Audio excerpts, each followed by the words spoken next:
All right. Hello, everybody. Welcome to another episode of Berry Aftercare, the podcast. And I know you are going to love tonight's guest because this man is a foodie from the word go. And so many of you are foodies. You love food, and rightly so. We were given food for it to be enjoyable, right? This wonderful man that you are about to meet has also lost a tremendous amount of weight, maintains that weight loss, and eats wonderful food. So I know you are going to learn a lot from Jared. And let me just give you the highlights, what we're going to go over.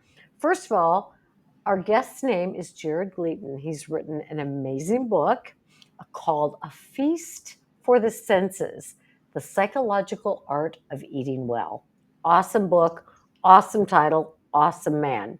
So we're going to meet Jared and let him tell you about himself and then hear about this weight loss that he underwent himself and then how he combines his degree in psychology with his love of food and how you, like Jared, can maintain your weight loss and fully enjoy food. So let's get on with it.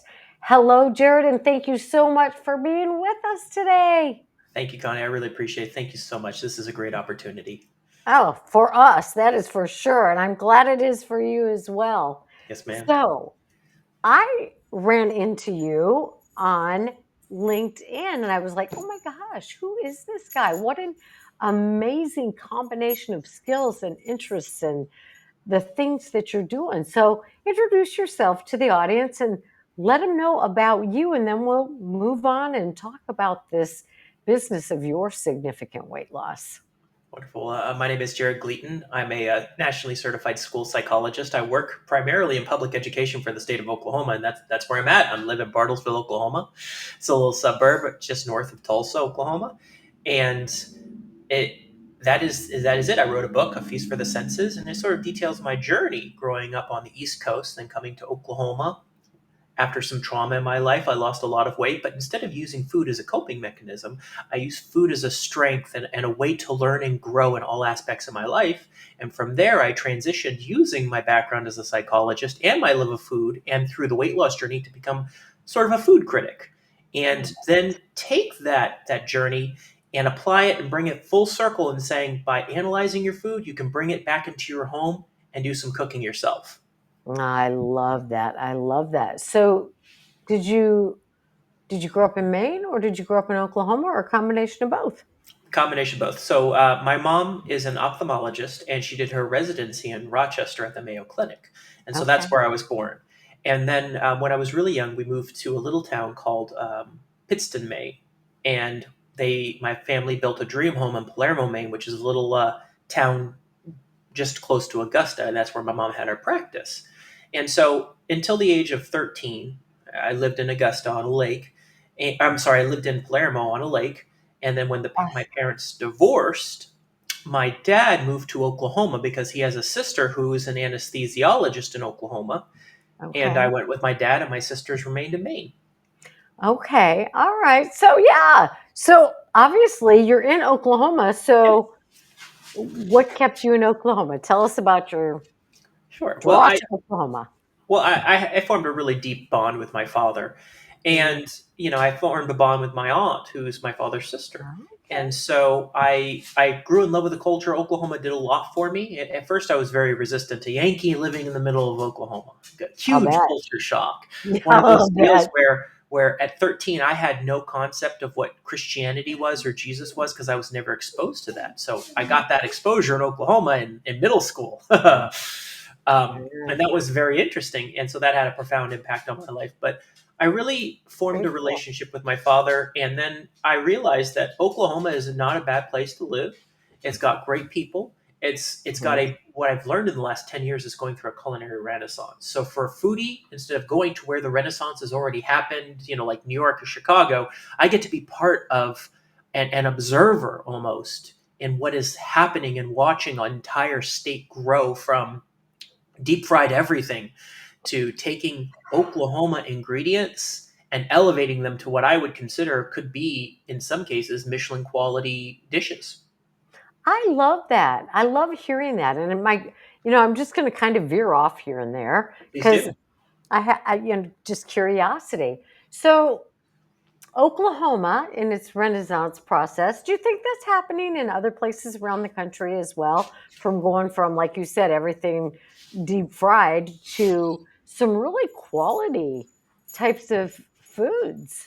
Well, absolutely. It's especially those states and those areas that don't get the recognition or don't you don't think of. And so as soon as those areas become more populated and what really happened is a lot more accepting of the culture and a lot of more deviation from what we discover and realize as individuals, and realizing that not everything has to be deep fried to taste good. I know that Arizona is doing some things. I know New Mexico is doing some really incredible things. And so it's again those hubs that you wouldn't sit there and think of, like California and DC and Chicago and New York. I always say this: it's one of those things where if you want to take the highest perceived standard of Michelin, you have California, New York, Chicago, and now Texas just got approved for Michelin. But you have Oklahoma, which could be the diamond in the rough, right there in the middle.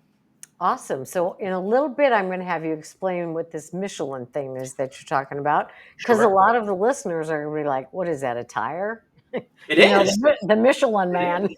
So, we'll have you explain that in the world of food critiquing. But it's interesting because you mentioned being a Yankee in the South, and I grew up in the Midwest, which is considered the North when you move Yeah. to Texas. And so I moved to Texas in my 30s, and I hear you when you talk about a culture shock. Oh Holy yeah. moly, that is interesting. I'm surprised to hear that Maine was not a religious place. Well, I'm not so sure that it was necessarily Oh, it's just your not household. religious, but it wasn't as pronounced. We didn't Hmm, go to a church or have that within our home, and it really, when I remember going into the community and even in Augusta, there wasn't that overtness as like there is in Oklahoma. I don't remember ever seeing a billboard on the side of Maine saying "Come to this church." And nothing wrong with that. It's yeah, just how it's culturally set up. I yeah. found it. So true. When I lived in Iowa, where I lived, it was like 99% Catholic. So that's all I Mhm. knew. And when we moved to Texas, it was like maybe 5%. Yeah, Like, and it was interesting to me because that was a whole different religious culture, and it actually was absolutely, good for my kids and good for me, and a lot of expanding of different kinds of awarenesses, and that's what can happen with food as well. You grow absolutely. up in a community, and you eat what, and you mentioned this in your book, and we'll get to this too, but how culturally influenced or environmentally influenced you become with food based on where you live and what your family values were. And so, Mhm. coming from the Midwest, which was, big corn and beef and pork, moving to Texas, which was um, a lot of barbecue and much more fried. And then we moved to Georgia. So when you say Augusta, I'm thinking Augusta, Georgia, because I lived in Augusta, Georgia for 20 Yeah. some years. So Augusta, Maine and Augusta, Georgia. And, doesn't matter where you live. People say, well, I grew up in the blank region, and you know how we eat there. Everything's about food.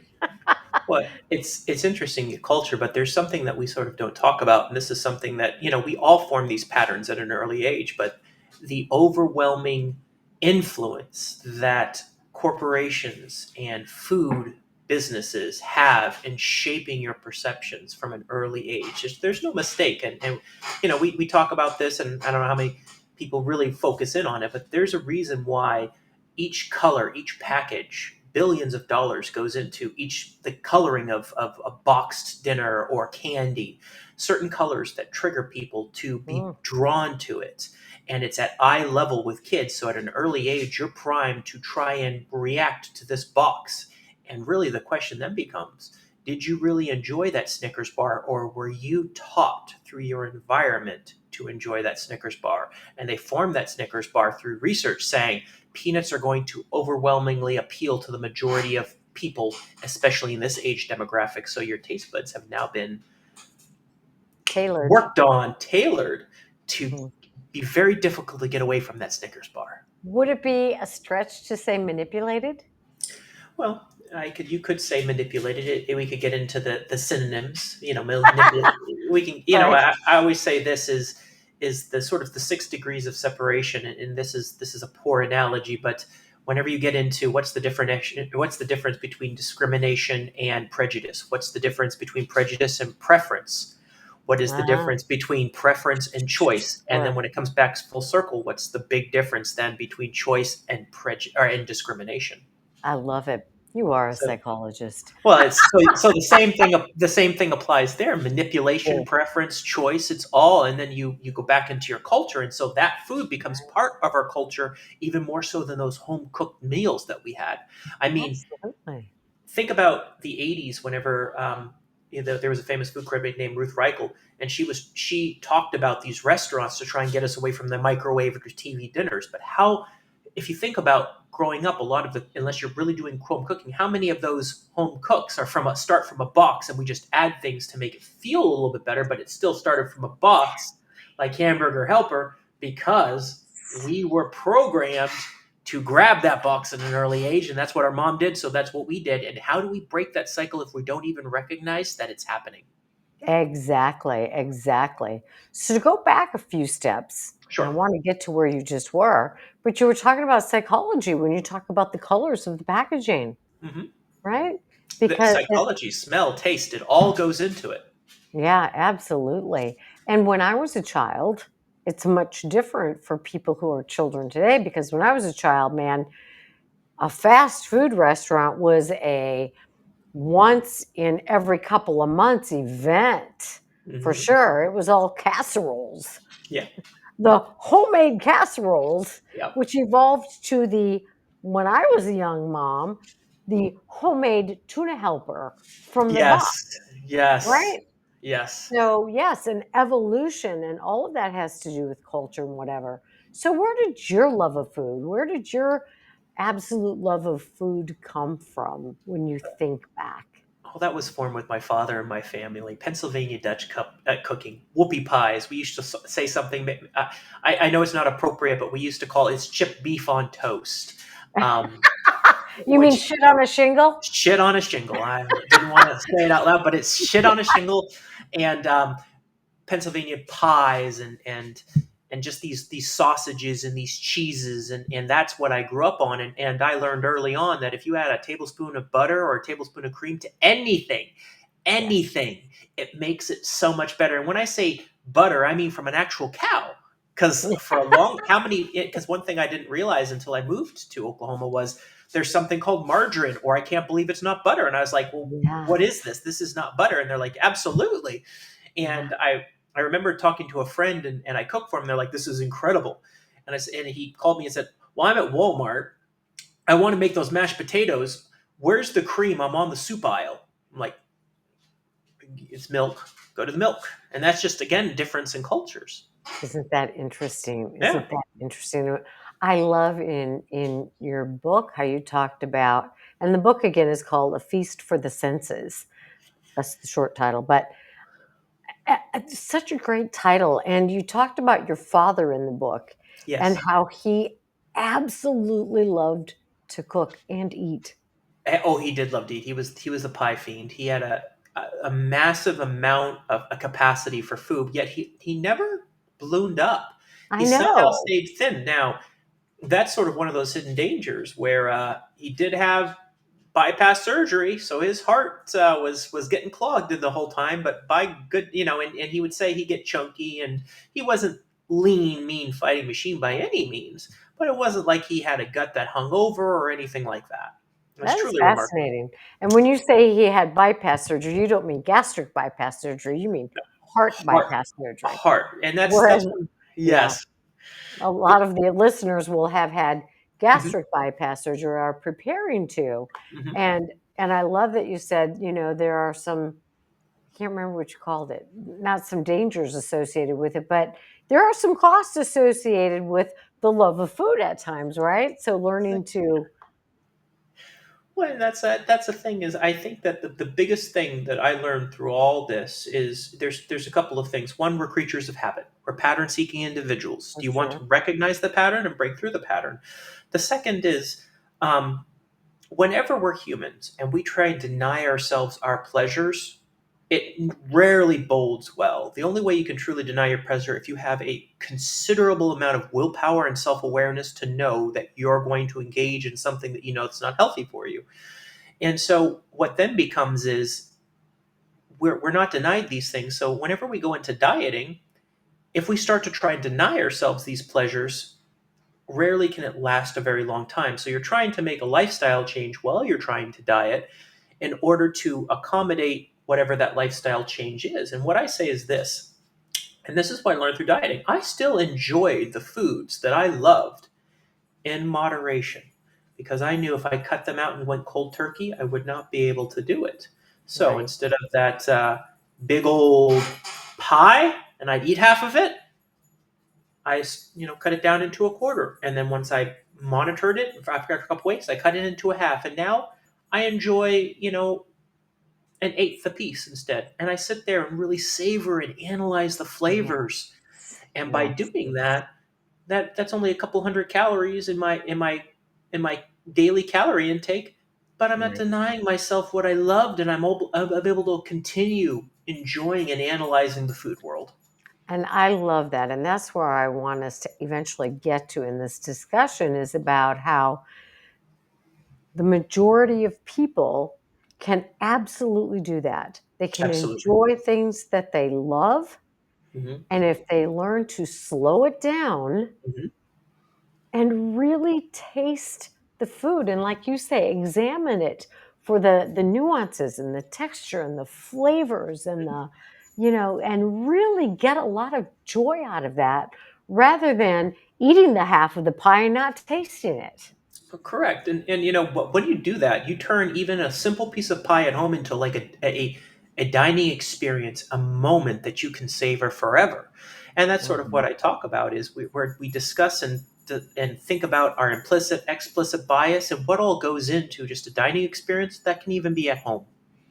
Absolutely. And I think that is an yes, I think that is critical because for a lot of the people who have bariatric surgery, they can learn to eat out at a restaurant Hmm. and eat in a healthy fashion, of course. And I Absolutely, think that is a really wise thing to do because that is such a huge part of our culture.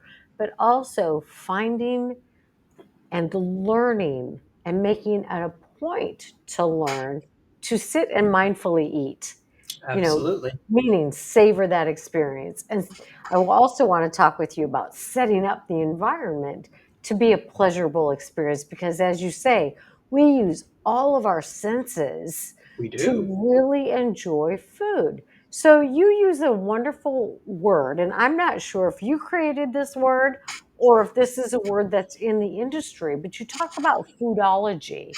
Can you explain what foodology is? It is just everything that has to do with the gastronomic experience, from preparation to the psychology. Think of foodology as a synonym for gastronomy. But whenever you talk about gastronomy, some people tune out or they have preconceived notions. Foodology is not created by me. It's been around, but it doesn't have a fixed definition.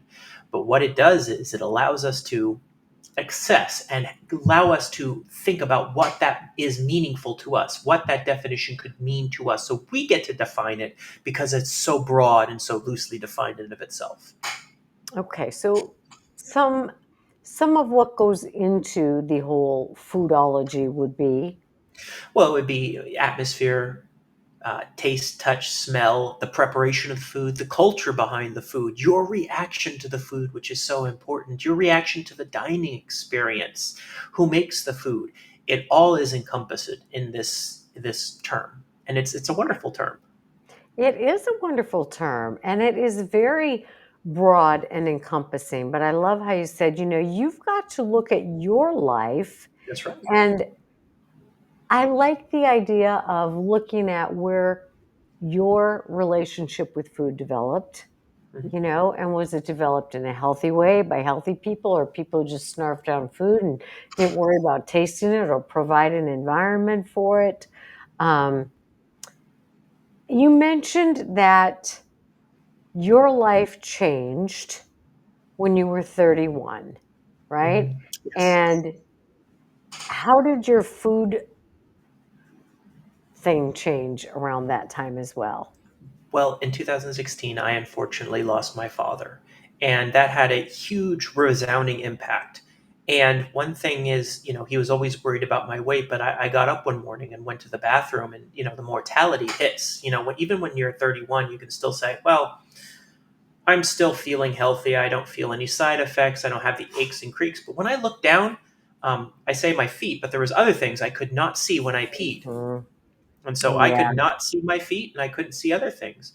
And I realized in that moment a change needed to happen. And that was the catalyst to Okay. spark that change and figure out that I need to do something. I need to do something now. But I also had to figure out I could not do it just by denying the things that I loved because it was Which is not sustainable. Which is really an important message for Mhm. everybody listening to this.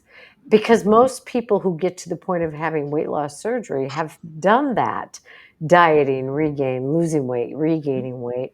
And they've attempted to do it by exactly that, cutting out things from their life that they enjoy or that they really love. And almost every time it ends in abysmal failure, leading to regain. Mhm. So, learning that, and the reason I say the majority of people is because I do believe there is a thing, food addiction is a real thing for a Absolutely. small subset of people. And that doesn't mean giving up everything you enjoy. Even if you have a food addiction, then there are certain things you give up, but you learn to enjoy the other things that you do love. I see you Let, thinking. let's unpack that. Is it a Okay. subs? So addiction is a very specific term.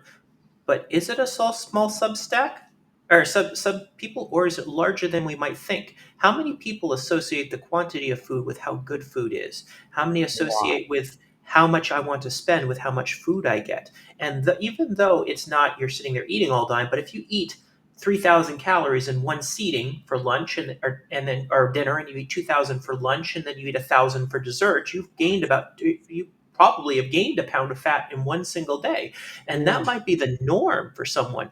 In Oklahoma, 32% of people are obese. And so the question then becomes, is it truly addiction, moderation control, or is it yes?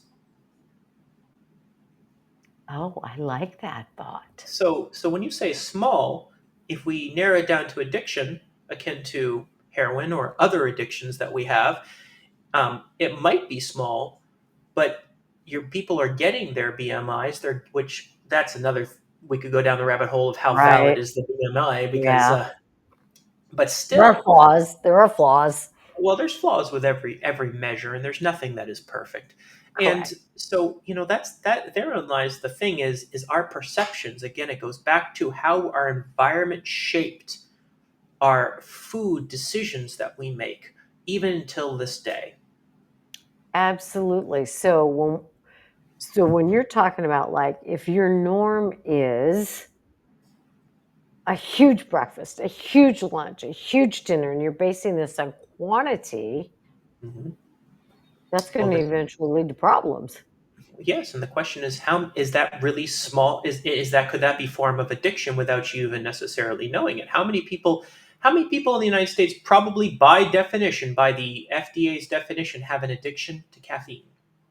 Oh, absolutely. It's one of the highest rates of addiction that there is. So the question then is, let's just say if you say the average person should have the average male should have a 2,000 calorie diet, how many people exceed that every day? That is 5%? a very good 10%? analogy.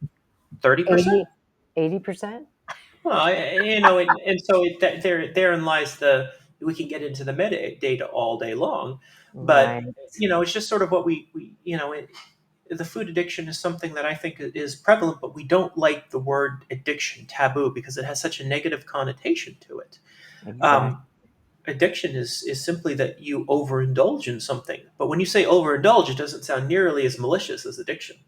It certainly does not. It certainly does not. And then you get to the relative perception of things. It's like if you grew up in an environment or a culture Mhm. where huge portions are the norm, you don't realize that that is an abundance, an excess. Correct. And your body is ultimately, I almost liken it to a battery, but it's more like a car. Your body gets used to this. Hmm.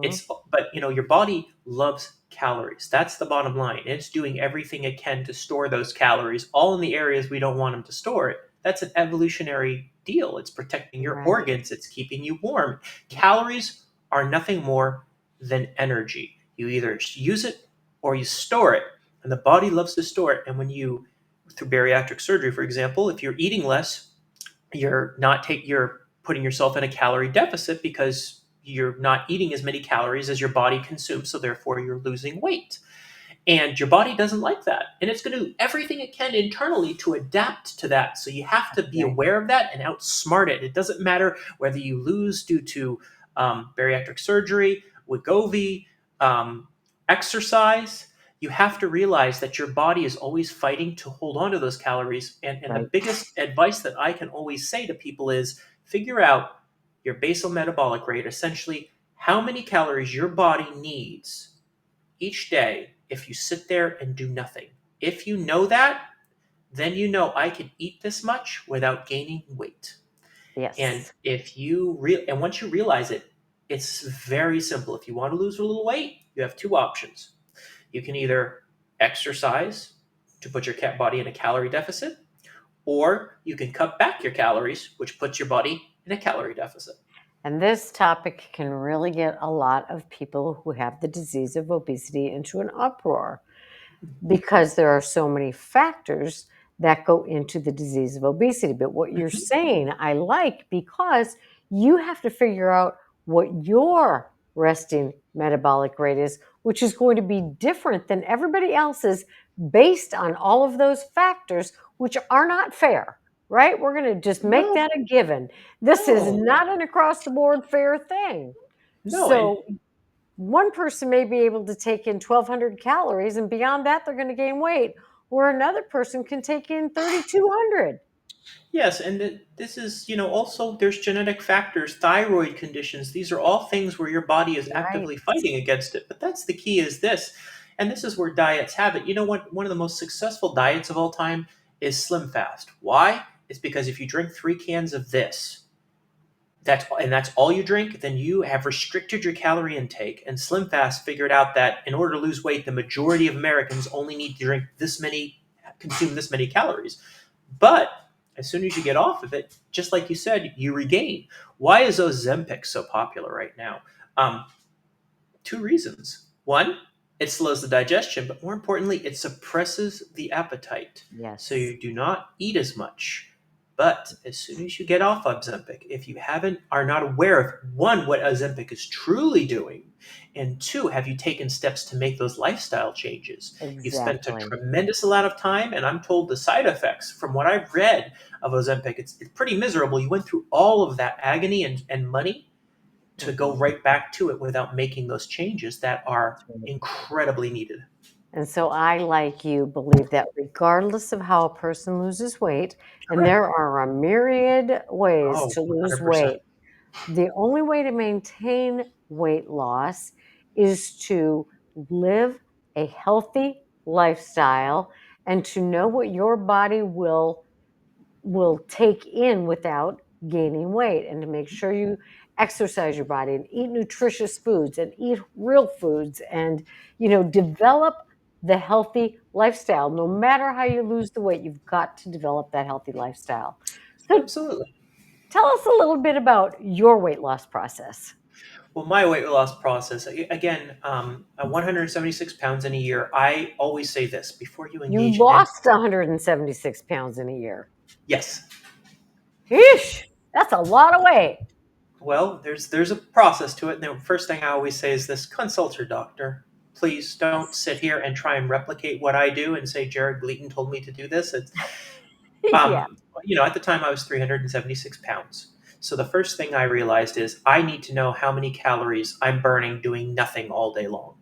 So that's based on your basal metabolic rate, which is your height, your age, your sex. And once you figure out your height and age and sex, it was very simple. It said, I need 2,800 calories doing nothing all day, and I won't gain any weight. Now, this isn't an exact science because there's no true way to figure out even in exercise how many calories you're burning. The only Right. way is to sit there and monitor on the scale, but then you have water loss. But I don't want to get down to that rabbit hole. But once I figured out that it was 2,800 calories, For I then you. realized for me, That's not going to be the for same me, for everybody, right? correct. And again, it's based off of that calculation that anyone can have access to if you can find one online. There's plenty of calculators that are fairly reliable. I then just cut out 500 calories of eating. And what I did was I bought a little scale and I measured out to the gram and calculated how many calories I was eating. And then I realized, well, if there's 3,500 calories in a pound and I cut out 500, I'm going to lose 1 pound a week. Well, then I got on the I had an incumbent bike at home, so I got on the bike for 30 minutes, and I have my Apple Watch that measures the intensity and the duration, and I was burning about 400 calories in a 30-minute session, but I wasn't pumping it up, so I realized that I was very close to burning 2 pounds a week. And the first week, I burned 2 pounds. So I said to myself, well, how much do I need to still function? So I went from 2,800 calories to 1,800 calories. And I went from biking for 30 minutes to biking for 90 minutes each and every day without fail. And so Wow. through that method, I was able to lose about 5 to 7 pounds a week for the first month. Wow. And it was met with great success. But the dreaded plateau is coming. Yes. And a lot of people talk about the plateau and they think to themselves, well, why am I plateauing? I'm doing everything correctly. Why is this?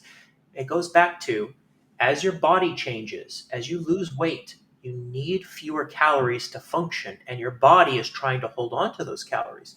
So for me, every month, without fail, I would recalculate my BMR and make adjustments, either increasing exercise or decreasing calories until I got to my weight that I wanted.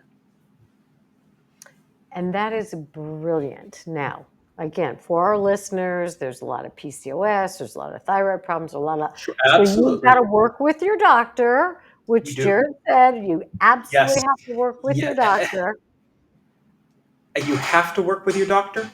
And you have to also realize that if you start to restrict calories the way that I did, you can't just really eat anything you want. You need nutrients, you need macros, you need a good balance of carbohydrates, proteins, and fats in order to function, or else you get tired, you get lethargic, you start to drop muscle mass because and muscle is the best burner of fat within the body.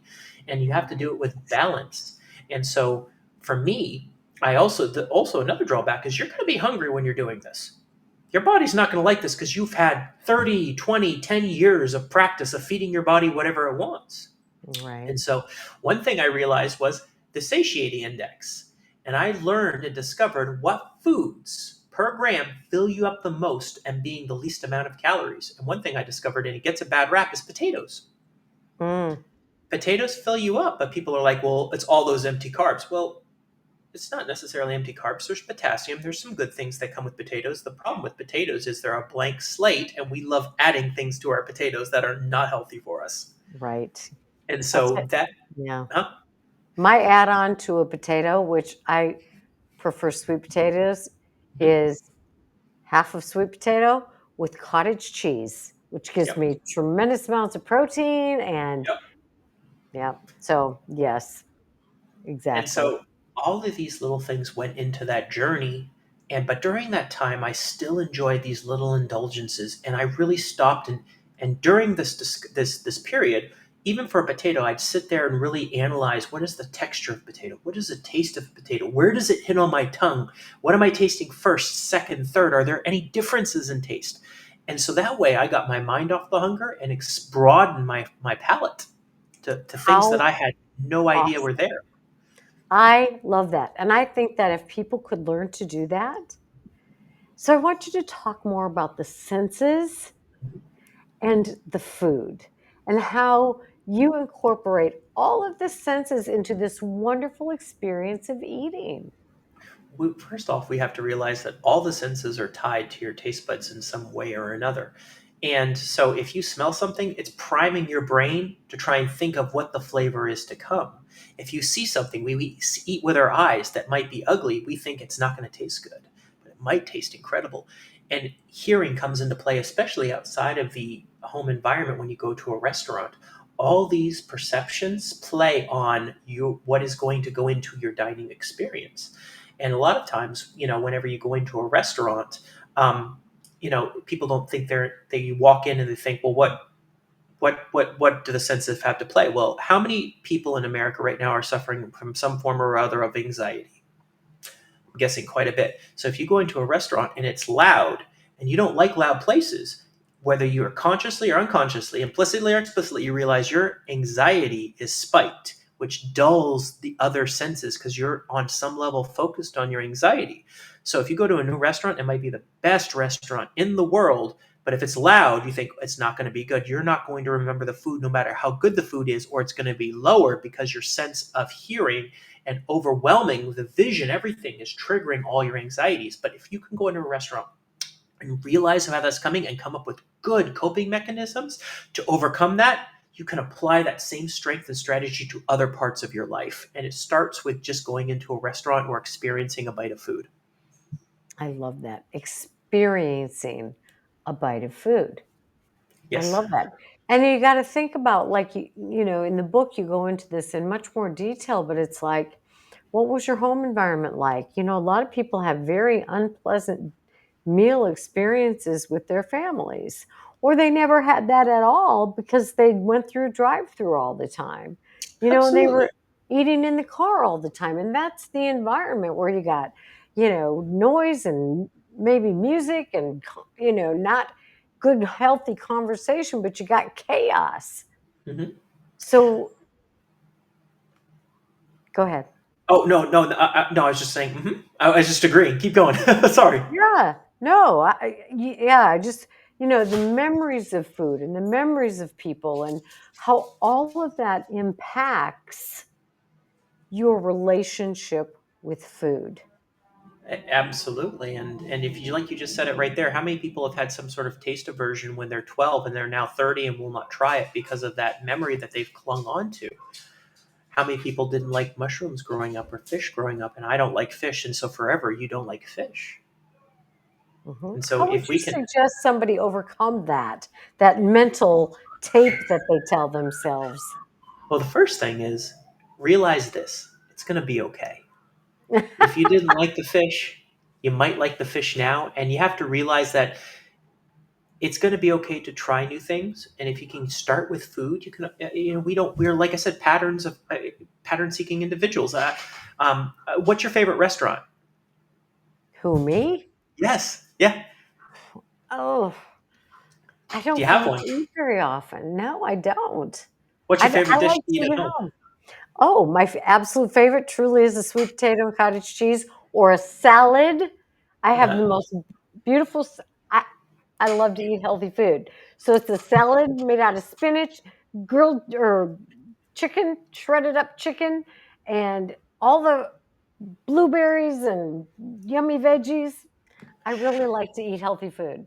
So, how many times in the last month have you had that specific dish or one of those two? Like I eat the salad almost every day Okay.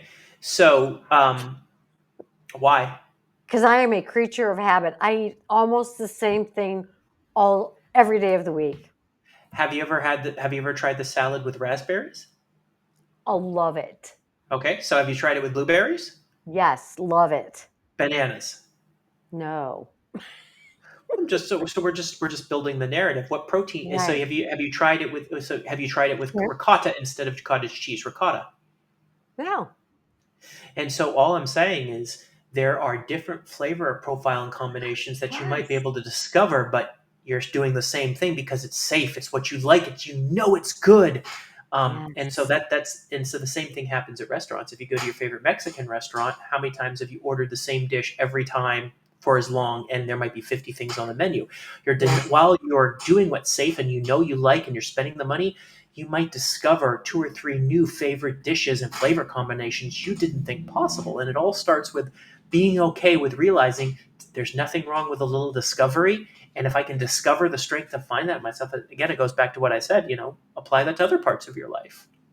True, because like if I go somewhere and they have goat cheese on it, it's like, oh, that was scary for me at first. Now it's like, oh my Yes. God, that's the greatest thing ever, Oh, you know? absolutely. Or blue cheese. Ew, my dad ate blue cheese. It's amazing, right? What about some So camel cheese? never had it. Are you willing to try it now? Yeah. So giving yourself permission. Yes. I was blessed. I was blessed. I know people hate that phrase, but I felt No. blessed to have a trip to Israel last year. And let Hmm. me tell you, talk about trying different foods. And I thought the food was the most wonderful food I have ever eaten. Did you discover new flavors? Thousands. I don't even know what it was that I was eating half the time, but it was so good. Could you replicate it at home now? Not a chance. Why? So let's Because I don't unpack know that. what was in it. What did the flavor? So what was your favorite dish in Israel? Mm, let's see. Falafel. Okay. So we know falafel is made with grains. It's made with vegetables. I think it's made with lentils, and it's a batter, right? Right. Do you remember tasting certain, maybe some saffron? Do you remember tasting some za'atar seasoning? Do you remember tasting maybe some oregano, some cumin, things like that? Honestly, I wouldn't know the difference between, I barely know the difference between salt and pepper. That's okay. So you could at least look at. This is what's wonderful is you have that memory of how it tastes. So if you get a recipe online of what falafel is and you make it, you have the power to adjust those seasonings to get it as close as you can based on that memory instead of just adhering to a recipe. Absolutely. And that's why I wanted to do this podcast this episode, because so many people are foodies. Yes. Yeah. I have never considered myself to be a foodie. I grew up environment. My dad ate the same thing every day. Mhm. I pretty much eat the same thing every day, except that now there are restaurants in the world and now I travel. And Mhm. so that has given me a much more of an opportunity to expand beyond that. But I know that a lot of the people who listen to this podcast are foodies. They Mhm. know food, they know textures, they know ingredients.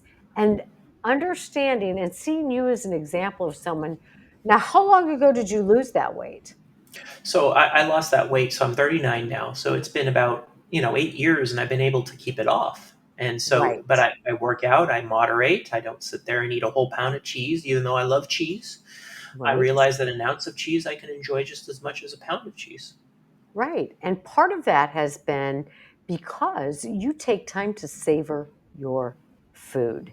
So, talk about what that actually means because sadly, I think our culture moving as quickly as it moves, the fast food, the gulping food down before you even taste it, that results in so much overconsumption of Hmm. food.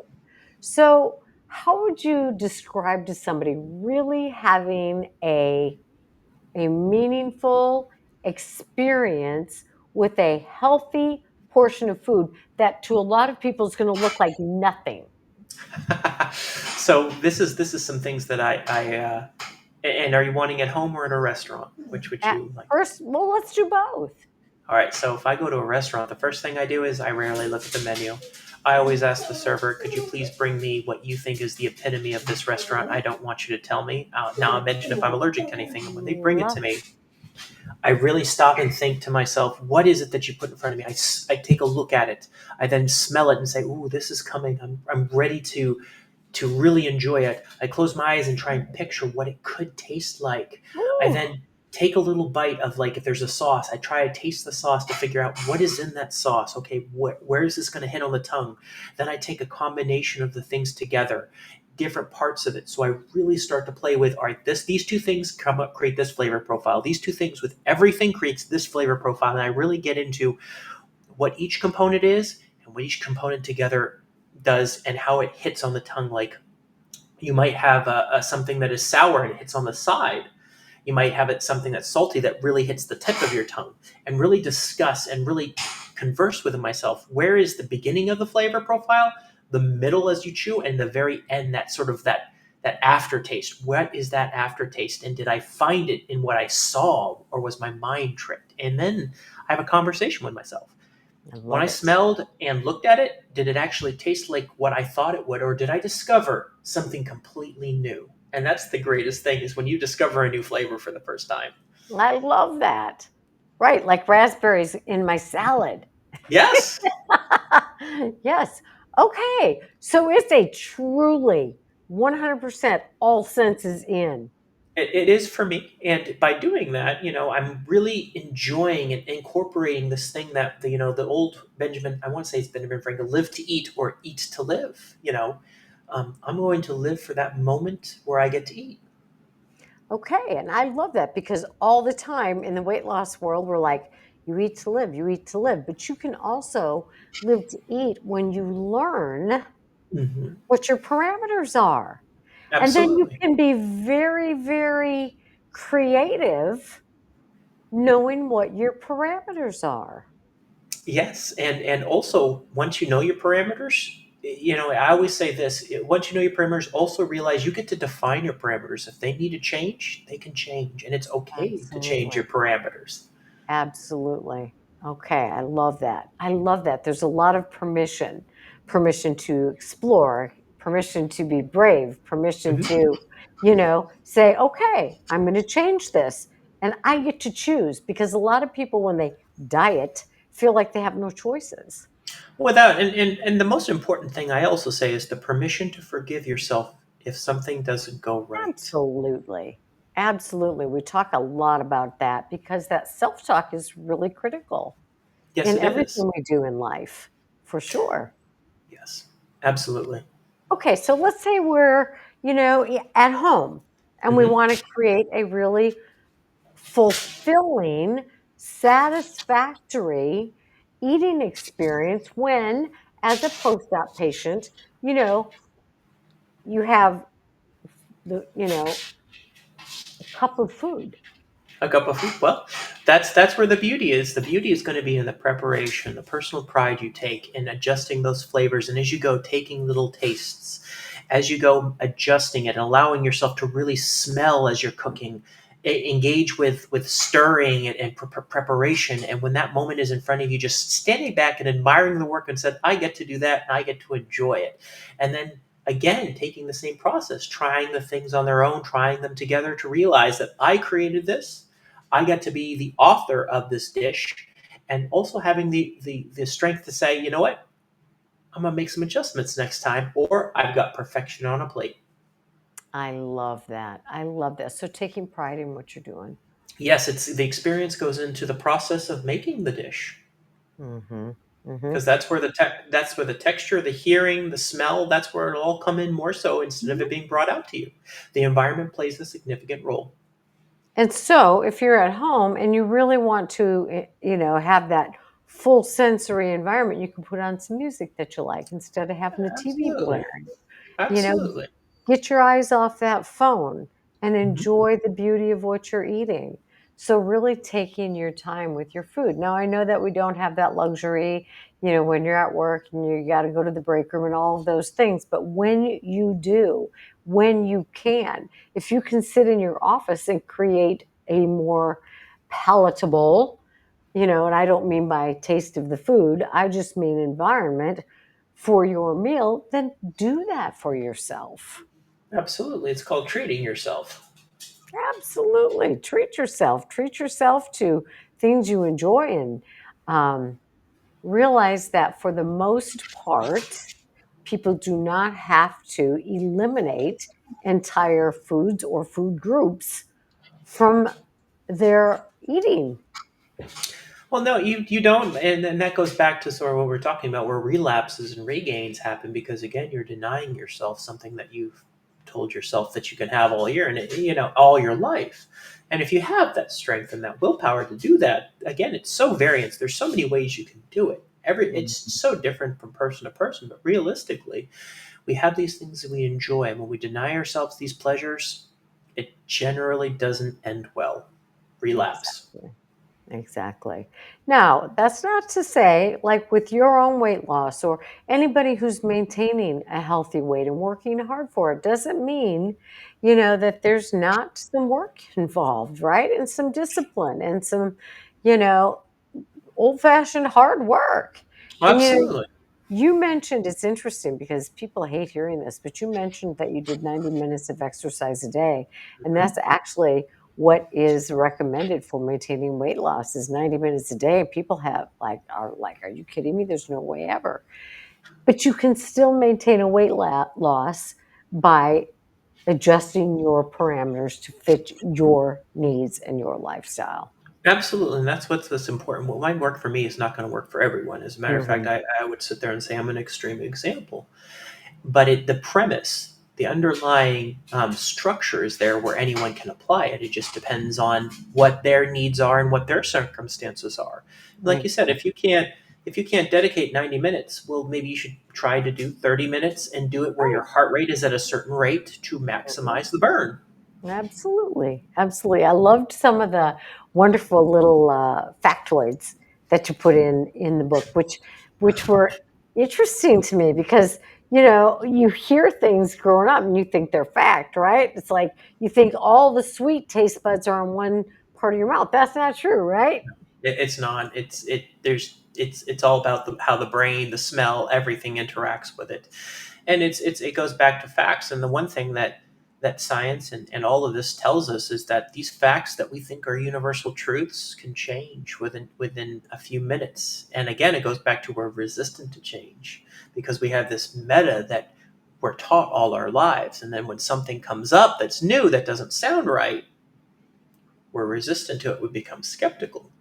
And so, Right. some a big thing tomorrow could be that this chromosome or gene or something in your brain is the whole thing to weight loss, and this shot means that your body will burn 400 calories a minute until you lose weight because we've discovered something new. Now, I just gave you an example, but if you heard that tomorrow, you would probably be skeptical. But I can tell you, a lot of people, because that's the easy way, would love that. But Yes. I'm just saying the possibility that something miraculous could happen through new discovery, I'm not going to sit there and dismiss it. I'm going to read up on it.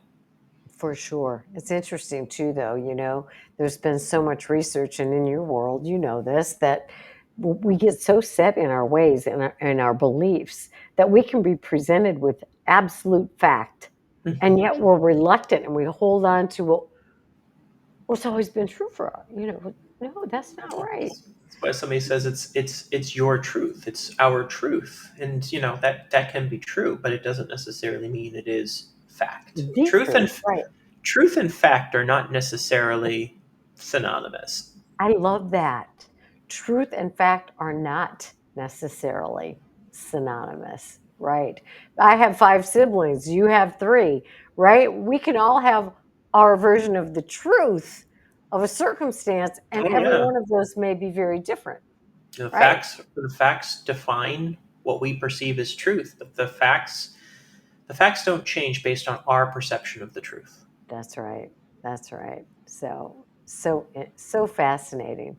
So I'm really going to encourage people, especially if you believe yourself to be a foodie, and even more importantly, if you don't, because I learned so many amazing things. Now, you must have a whole lot of fun going to these different restaurants and parts of the country, looking at these foods and tasting these foods and experiencing that whole sensory immersion.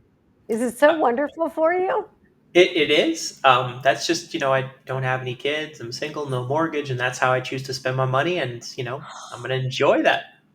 I love that. I love that. And you know what? Our bariatric friends, how awesome would it be if you took on this approach, take your foodie self and make some of these wonderfully healthy bariatric meals and really follow the example that Jared lays out in his book on how to do a great review. It would be so fun. And people would appreciate it and love it so much because you know what? It's so needed. It's Oh, so it needed. it is, and like you say, with the back bariatric surgery, the food limitation, you're limiting how much you can eat. So why not savor that and make each bite your next best bite? And it's going to release endorphins. Endorphins make you happy. They do. They do. Absolutely. So, some takeaways. Food, as we all know, is intricately connected to our emotional lives. And that has a huge impact, not only on how we approach our day, but on how we affect the people around us. So, we want to make the most of our eating experience and the foods that we choose to eat. Also, incorporating all of the senses. I love the whole mindful eating thing, but I think when we listen to Jared talk, it's a much bigger ordeal than what we hear about all the time in the diet literature about mindful eating. It can be an all senses in experience, which I think is wonderful. And understanding that healthy eating can be an amazingly satisfying experience that if your palate was just used to fast food, you're going to enrich your life phenomenally in ways you don't even understand yet by mixing your raspberries in your salad. So enjoy the best eating of your life as a post-op patient. I love that. And it is totally possible. It absolutely is. You get to write. You get to be the author of your life with this, and you don't. You get to define the food and the things you eat. You don't necessarily. You do not need to let it define you, and you don't need to let society define you as well, which is most important. When we give up our perceptions to others, when we allow others to put their intents on our feelings and emotions, we have surrendered a part of ourselves. And I would never recommend we do that. I agree. Be who you are and be fully who you are and create the life you want to live. Live your best life. Be you. Yeah, No one else can be absolutely. you. Absolutely. So, the book again is A Feast for the Senses, The Psychological Art of Eating Well. And it is packed with so much more than you can even imagine. I think you'll really enjoy the book. Jared, I so appreciate you being here because this is an aspect of bariatric surgery life that people kind of shy away from. It's like, ooh, can I really enjoy food as a post op? And the answer is a resounding, without a doubt, you can. I hope you do because you're going to enjoy your life a lot more if you do. Exactly, because food is made to be enjoyable. Yes, it is. Yep, that's why we keep coming back, right? Yes, ma'am. Thank you again for being on the podcast. And I will have the links to the book on the show notes, and I'll let you know when it airs, okay? Thank you. I'm really excited. This has been an absolute wonderful conversation. Thank you so much for this I opportunity again. appreciate it a lot. All right. Everybody take care and check out the full Berry Aftercare program, www.berryaftercare.com. Talk next time. Thanks again, Jared. Thank you. Bye Good bye. night.